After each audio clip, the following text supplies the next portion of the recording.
wale wasiokuwa na chochote siku ya Kiyama, kwa sababu mwanamume katika mavazi yake hatakiwi kuvaa hariri, amekatazwa. Kwa hiyo kupitia hadithi hii wanazuoni wakatoa faida, akiwemo Ibn Qudama alayhi rahmatullahi ta'ala akasema, wa hadha yadullu ala anna at-tajammul indahum fi hadhihi al-mawadi' kana mashhura. Hii inaonyesha kwamba kupendeza siku za Idi na pale unapokutana na wageni ni jambo ambalo masahaba walikuwa wanalijua. Al-Imamu Malik alayhi rahmatullahi ta'ala akatuongezea kitu cha ziada, akasema, sami'tu ahla al-ilmi, nimewasikia wasomi, yastahibuna at-tiba wazinata fi kulli Eid, wanaeleza kuwa inapendeza kutumia manukato, kutumia uturi kwenye kila Idi, kupendeza na kutumia manukato kwenye kila Idi. Qala wal imamu bidhalika ahaqqu liannahu almanzuru ilayhi min bainihim, na imamu ndiye ambaye ana haki zaidi ya kuvaa vizuri na kunukia vizuri, kwa sababu yeye ndiye anayetazamwa zaidi. Watu wengi wanamtazama imamu, kwa hiyo harufu yake inatakiwa iwe kiigizo, lakini muonekano wake pia kwa nguo alizovaa inatakiwa iwe kiigizo. Hii ni adabu ya kwanza. Miongoni mwa adabu, yustahabu an yakula qabla khurujihi ila almusalla fi Eid al-Fitr, inapendeza kwenye hii Idi ya kesho, Eid al-Fitr, ule ufungue kinywa kabla ya kutoka nyumbani kwako kuja sehemu ya kusalia Idi. Ndiyo sunna ya Bwana Mtume Muhammad alayhi salatu wassalam, tofauti na Eid al-Adha. Eid al-Adha inapendeza kujizuia usile isipokuwa baada ya sala, lakini Eid al-Fitr yustahabu an taakula kabla al-khuruj ila al-musalla. Kwenye Eid al-Fitr, Eid ya kesho hii, Eid inayokuja baada ya Ramadhan, ni sunna ufungue kinywa kabla hujaja kwenye viwanja vya kusalia salat al-Eid, na inapendeza zaidi ufungue kinywa kwa kutumia tende. Anas ibn Malik radhiyallahu anhu anasema, kana Rasulullah sallallahu alayhi wa alihi wa sallam la yaghdu yawm al-fitr hatta yaakula tamarat wa yaakuluhunna witra. Mtume alayhi salatu wasalam alikuwa hatoki nyumbani kwake kwenda kuswali salat al-Eid mpaka afungue kinywa kwa tende, na alikuwa anakula kwa idadi ya witr. Ni katika sunna za Bwana Mtume Muhammad alayhi salatu wasalam. Aidan min as-sunna an yakhruja al-muslimu ila al-Eid mashiyan wa alayhi as-sakinatu wal-waqar, uende kwenye viwanja vya Eid kwa kutembea.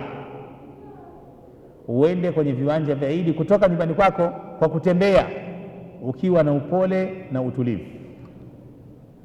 Ilikuwa hivyo sunna ya Bwana Mtume Muhammad alayhi salatu wassalam. Wanaeleza masahaba, Allah waridhie, kana yakhruju ila al-Eid mashiyan wa yarji'u mashiyan, kuwa Mtume alayhi salatu wassalam alikuwa anatoka kwenda katika viwanja vya kuswalia Eid kwenye mji wa Madina kwa kutembea kwa miguu, na anarudi kwa kutembea kwa miguu. Miongoni mwa wale walioeleza hayo ni Ibn Umar radhiyallahu anhuma, anasema, kana Rasulullah sallallahu alayhi wa alihi wa sallam yakhruju ila al-Eid mashiyan wa yarji'u mashiyan, anakwenda musalla kwa kutembea na anarudi nyumbani kwake kwa kutembea. Al-Imam at-Tirmidhi alayhi rahmatullahi ta'ala anasema, wal amalu ala hadha al-hadith 'inda akthar ahli al-ilm, na wengi katika wanazuoni wanaizingatia hii hadithi na wanahimiza kuifanyia kazi, kwenda kwenye musalla kwa miguu na kurudi kwa miguu.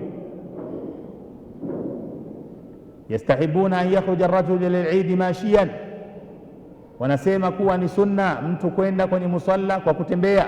Wa an yakula shay'an qabla an yakhruja li salati al-fitr, na afungue kinywa kabla hajaenda kuswali kwenye Eid al-Fitr. Wa yustahabu an la yarkaba, na inapendeza asitumie kipando illa min udhrin, isipokuwa panapokuwa na udhuru. Na miongoni mwa nyudhuru zinazokuhalalishia kutumia kipando ni umbali wa pale unapoenda. Kama labda nyumbani kwako ni hapa, alafu tunaswalia pale hapa, sunna ni kwenda kwa miguu, lakini unakuja kuswalia hapa Garnaro, unatokea kwa Morombo, kama una kipando tumia kipando. Usiache kipando ukasema na huisha sunna, utafika kwenye huu musalla watu wote walishatawanyika, na hata kama utawahi utafika uko maji umechoka. Kwa hiyo sehemu inapokuwa ni mbali, ruhusa kutumia kipando, lakini kama ni sehemu ambayo unaifikia kwa kutembea, huisha sunna ya Mtume alayhi salatu wassalam ya kutembea kuelekea kwenye musalla. Aidha, katika mafundisho ya Mtume alayhi salatu wassalam, an tusalla salatu al-Eid fi al-musalla, ni swala ya Eid kuswaliwa kwenye musalla. Mtume kaelekeza hayo na kafanya hivyo. Anasema Abu Sa'id al-Khudri radhiyallahu anhu, kana an-nabiy sallallahu alayhi wa alihi wa sallam yakhruju yawm al-fitr wal-adha ila al-musalla, alikuwa Mtume alayhi salatu wassalam kwenye Eid al-Adha na Eid al-Fitr anatoka kwenda sehemu ya kusalia.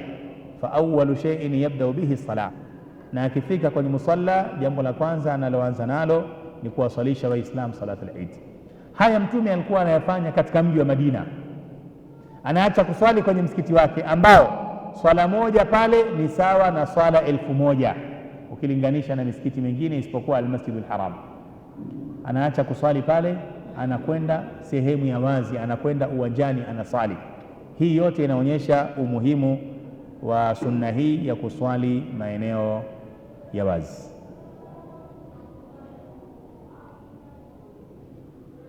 Aidha min sunna, vile vile katika sunna tabani itafaa kuswali msikitini salat al-Eid pale panapokuwa na dharura inayotuzuia kuswali viwanjani, kama vile upepo mkali, tope nyingi, mvua na mfano wake.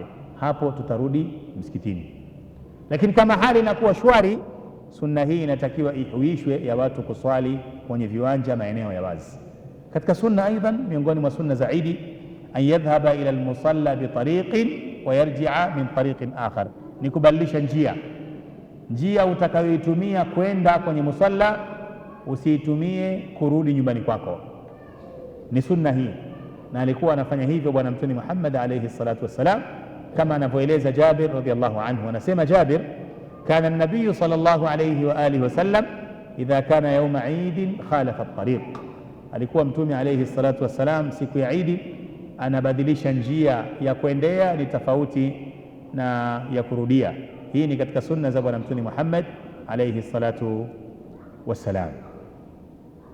Aidan, katika sunna na adabu za siku ya Eid, yustahabu lilma'mumi at-tabkiru ila musalla al-Eid ba'da salati as-subhi, inapendeza kwa maamuma, kwa waumini kuwahi msikitini mapema na waanze kuelekea kwenye musalla mara tu baada ya kumaliza swala ya alfajiri. Ama imamu anayekuja kuswalisha na kutoa khutba, fayustahabu lahu an yataakhara ila waqti salah, sunna kwa imamu ni kuchelewa, aingie viwanjani muda wa kuswali.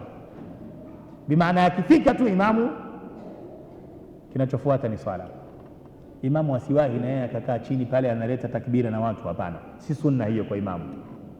Sisi tunatakiwa tuwahi, lakini imamu wetu anatakiwa achelewe, kwa maana aje ule muda ambao tumepanga kuswali. Sisi tutaswali saa 2 kamili asubuhi kesho insha Allah taala. Kwa hiyo imamu anatakiwa aingie pale kwa timing hiyo, akiingia ni saa 2 anatuswalisha. Tumeelewana jamani? Sije mkauliza sasa, nyinyi mnasema tuwahi, mbona nyinyi mnachelewa?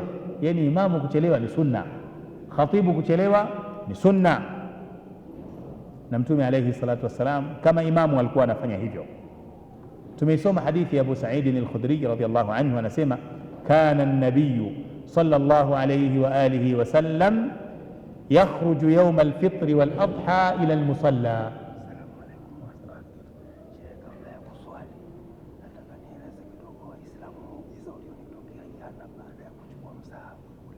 Baada ya swala inshallah, baada ya swala